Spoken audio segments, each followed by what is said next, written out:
Hola, buenas, ¿qué tal? Soy Nani Roma. Te quería pasaros un pequeño mensaje a toda la gente de la Universidad Politécnica de Valencia.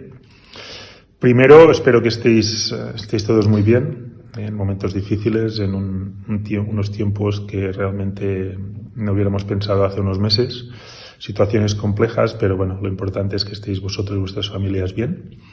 Y dicho esto, nada, animaros a moveros, a hacer deporte. Yo intento hacer el máximo cada día, me pasan las horas, me canso, dejo de pensar en la situación y creo que os va a ir muy bien. O sea que no es fácil para todos, pero tenéis imaginación, usad la cabeza muchísimo y veréis que siempre hay un sitio para moveros, para sudar, para dejar de pensar y sobre todo para cansaros. O sea que aprovechar el tiempo a moverse mucho y esto va a pasar, espero, muy rápido.